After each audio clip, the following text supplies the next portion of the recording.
You're listening to Cinema IRL, the podcast that throws you into the movie and asks the question, what would you do? Amber and Scott haven't gone full emo yet, but they definitely discuss anthropomorphed emotions when they cover Inside Out 2. Spoiler alert, anxiety is the star of the show. And now, Cinema IRL. I wish I could switch places for just one day. You find yourself in the unique position. What would you do? Put yourself in my shoes. How do we handle this? What would you do? What would you do? How do you want to handle this? What would you do? Put yourself in my position. What would you do? Now it's your turn. Okay, today's episode has me so emotional. I wonder why. So today we are talking about Inside Out 2. Inside Out 2 returns to the mind of newly minted teenager Riley just as headquarters is undergoing a sudden demolition to make room for something entirely new. Dun dun. New emotions! The old emotions, joy, sadness, anger, fear, and disgust, have been running in successful operation by all accounts, but aren't sure how to feel when anxiety and her friends show up. Yeah, you can't have puberty without anxiety. Yes. The big old red alarm of puberty went off at the start of the film. And, of course, chaos ensued because puberty is just all over the place when it comes to emotions, isn't it? Puberty is puberty. So this is an interesting one because you kind of can go two completely different directions with the what would you do. We could actually like deal with some of the things that Riley did, or we could look at some of the specifics of her emotions and what her emotions were doing and what they were taking over and directing. For some reason, I didn't like the fact that they seemed to try to make anxiety out as the bad guy. Anxiety is everything when you're a teenager. Yeah. Anxiety at first was trying to do what she thought was right for Riley of, making sure she had friends in high school and that she was perceived well by possible new friends. But quickly by the end of the film, anxiety had literally just created a dust storm in Riley's mind of, I'm not enough, I'm not good, nobody likes me, and it was painful to watch. Well, it's because anxiety hadn't been around long enough to know the basic cardinal rule is that never let one emotion rule completely. Like, the other emotions are there for a reason. And this is true in real life, too. Like, let me tell you, as a guy, when I hear people say about guys like, don't ever let them see you cry, shut up. Yeah. Like, listen, that emotion's there for a reason. And occasionally it's going to get out. It's going to get out one way or another. So it's just a matter of can you do it in a more constructive way or end up doing something that's more destructive? Yeah, and unfortunately some of those folks who aren't in touch with their emotions, and that creates a whole other plethora of problems in relationships or experiences or whatnot. Yeah, it's almost like you want a checklist of like, what have I done to experience joy today? What have I done to experience sadness today? What have I done to experience fear and envy and disgust? And I think it might be a little over the top to do on a daily basis, but I could see it. I could see if someone was truly trying to get back in touch with their emotions, you could do that. Find a time that you felt such and such, and it needs to be something recent. I agree. It's a matter of being emotionally healthy, being able to get in touch with all those emotions, and most importantly, to regulate those emotions so one doesn't become dominant, which is kind of what we saw in the film with anxiety. Yeah, but even joy as well. Right. Joy was mostly running the show, which, is what happens when you're a kid. Like when you're a kid, you just want to play. You just want to have fun. Right. As you get older, you start to realize that, okay, maybe not everything is so much fun. So even when Joy was straight running the show, we were seeing that there were issues there. So it's not even so much anxiety. It's just showing how important it is to keep everything balanced of some form. And it doesn't have to necessarily be equal parts, for sure. Obviously, you'd like to experience more joy than sadness, but it's a matter of knowing when to call in what emotion at what time, because as you were saying, Joy was trying to take control, and she was being silly and goofy at a time that should have been serious, and then kind of got called out on it, and then got embarrassed. And embarrassment was a new emotion who had moved in with anxiety. Yeah, and one thing I want to note, again, always spoilers. One thing I didn't love because I felt like it was out of touch with reality, and the writer should have done a better job with this. As you progress through school, from elementary to middle to junior high to high school, you're always flowing together so that you never run across the scenario that Riley had to run into where she had her friends from junior high, but now, because of where they live, they went to different high schools. At least I've experienced that. Really? Yeah. That is some really, really bad mapping of school districts because, and for all the reasons. Also, it depends on where. I mean, they could have gone to a magnet school or a parochial school or a private school or a charter school. So, well, yeah, but I mean, they made it sound. I mean, they were in school together, and Yeah. then they. Two of her best friends were going to a different high school, and Riley was going to be all by herself, which was the premise of the film. In that Riley thought, well, great, I have these two best friends. They're going off another school. I'm going to be all by myself. So as I go off to this hockey camp, I need to make friends who are going to be at my new school and are going to be on the hockey team there. I need to be on the hockey team so I actually have friends and don't have to start off the first day of high school with no friends, sitting by myself. See, that's weird. Now for me, I was a military brat, so I never really had to see it much myself. But with my siblings, I mean, it always was a clear path. Like 2 elementary schools fed a middle school, 2 middle schools might feed a high school. Like it was always, you never lost people along the way because they districted it in a way so that it always, you never had to lose people. I'm sure that's probably a regional thing, depending on where you live. The school system operates differently. Now there's so many different kinds of schools. It's not like everyone's just going through one funnel of public schools. Well, yeah, I mean, and if you're going to a special school, that's fine. I mean, that's not something that was ever addressed at all. It was just, oh, we're going here and you're going there.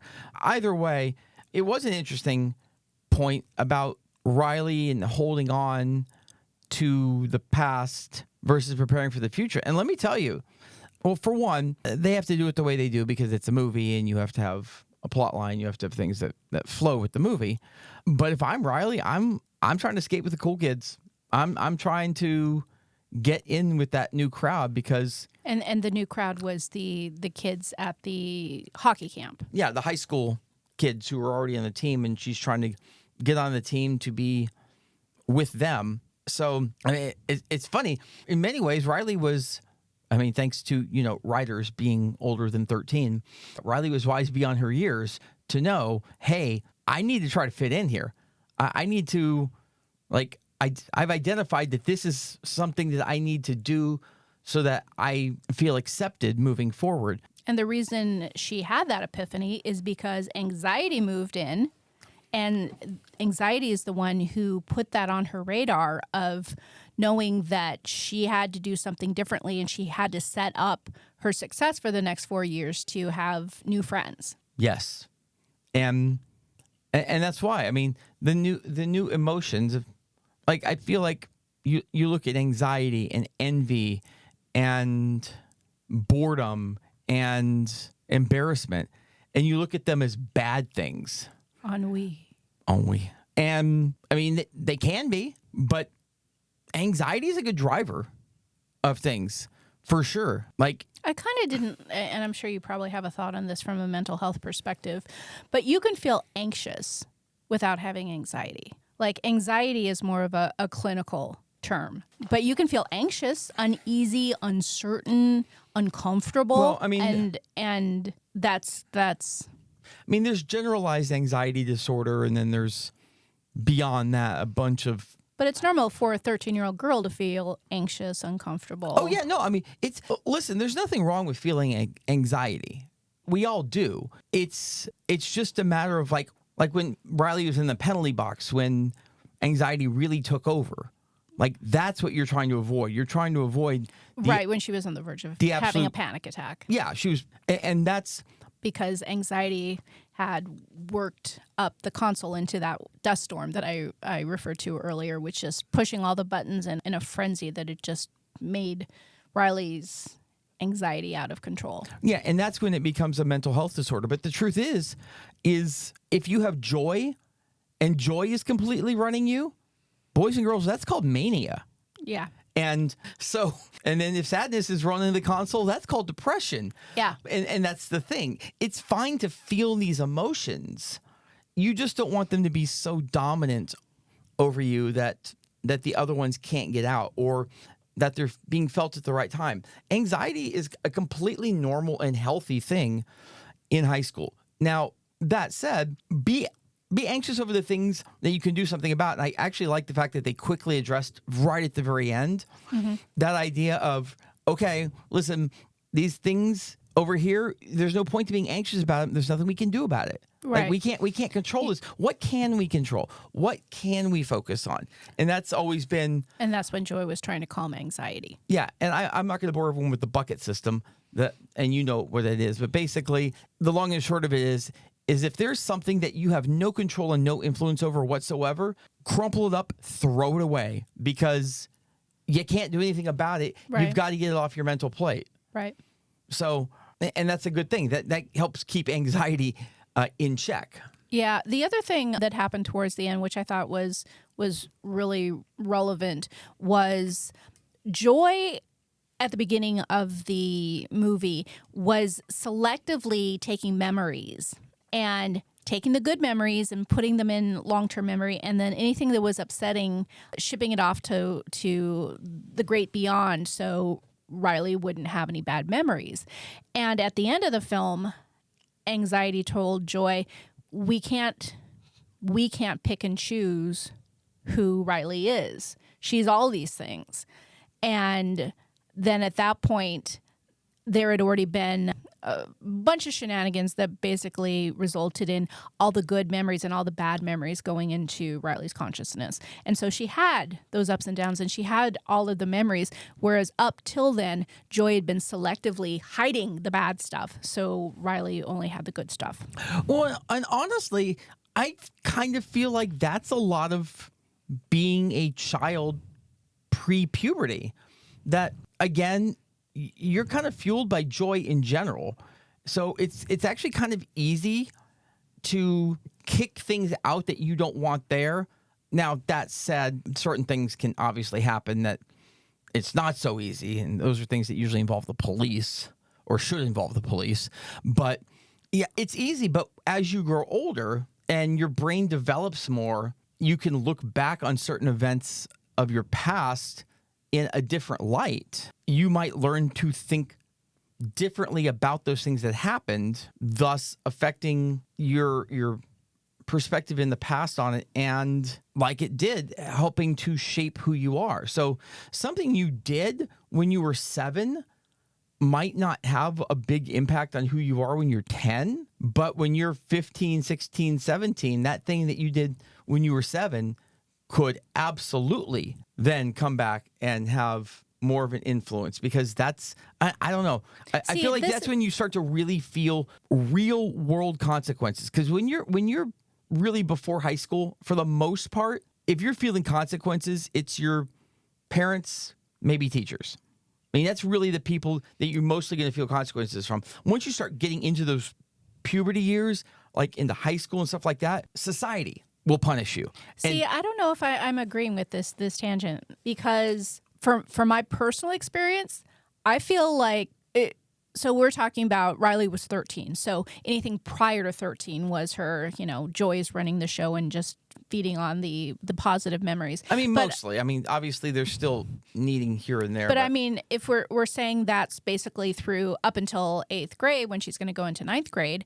I mean, I remember up until 8th grade, things happen, kids, you change grades or you change schools and you don't have friends, or maybe you're someone who you thought was a friend was talking about you. There's still a lot of emotions prior to 13. And I feel like I actually had less up and down emotions in high school than I probably did in junior high / grade school. So I don't know if that's a blanket statement. That what you were saying doesn't really resonate with me. Well, in fairness, it's not like it's a purely straight drawn line of Right. One side of puberty versus the other side. Right. It like everything else is a sliding scale. Certain Sure. things happen at certain times. So it will be something that's going to develop as you're getting older. That's my opinion. I'm as you know, I'm not in the medical field. I have no formal training on this. This is disclaimer. This Do is not just take this as medical advice. This is just me spouting off at the mouth from my 48 years on this planet. So, but it's a good reminder of, and what you were touching on before about having a range of emotions to call from. What is that wheel? It might be something as basic as wheel of emotions. What is that round? Yeah, wheel. It's wheel of emotion. Okay, so you could say anger, but then there's 12 different emotions that anger could be like. It could be rage, it could be outrage, it could be upset. There's levels with all of these emotions, and the more emotions that any human being has to call upon and utilize, probably the more balanced they are, because you don't want to just go to straight rage. Maybe you call in the absolute lower level of anger. Yeah, and for anyone who hasn't seen it, Google Wheel of Emotions. Yeah. They're out there. It's actually a fantastic tool. It usually you start with like the most. I don't have one with me, so I can't really do it. But it'll be like happy. Yeah, you start with the most core of emotions, and then it starts to split those off into, okay, if happy, is it this or this? Okay, and then once you split that, then it can split again. Okay, now is it this or this? And it actually helps you truly hone in on what it is you're feeling when you're just like, I don't know what I'm feeling. Or really, the better vocabulary we have around emotions, it actually probably results in better communications. Because if someone says, I'm so angry, that could mean a lot of different things. It could mean I'm hurt, I'm upset, I'm disappointed. Anger is the better vocabulary we have, the better we can describe how we're feeling, the better our conversations can be with others, so they understand where we are and why we're there. Yep. Nope. I agree completely. No notes. So I believe that we are hitting our end here. That makes me sad. Well, I'm happy we did it. Yeah. I mean, I have to edit it, so it means it's shorter, so that makes me happy. I'm jealous. Yay, joy! I'm jealous that you're having all the fun editing. Yeah, well, trust me, sometimes it's very boring. Oh, also, I was going to end here, and I love the sarcasm. Sarcasm. A chasm of sarcasm, yes. Yes. That just did my heart good. Sorry, I just had to get that in at some point, even though it'll make no sense to most people if you haven't seen it. Okay, hang on. So, are we done? No. Okay. Just now that you brought this up, now no one's going to know what you're talking about. So this chasm opened up, and there was people on the other side of the chasm, and then the original emotions on one side, and they were asking the folks on the other side of the chasm for help. And when their voices went over the sarcasm, when they'd say, "You look like nice people, can you help us?" And what ended up on the other end was, "You look like nice people, can you help us?" Yeah, it was kind of funny. So everything translated sarcastically. Yeah, and as someone who speaks sarcasm fluently, I enjoyed it. So yeah, you're really good at sarcasm. We hope you enjoyed our episode. Thank you for listening. And to catch all the new episodes, please subscribe. We release 2 to 3 episodes weekly, so we'll have new content regularly. Until next time.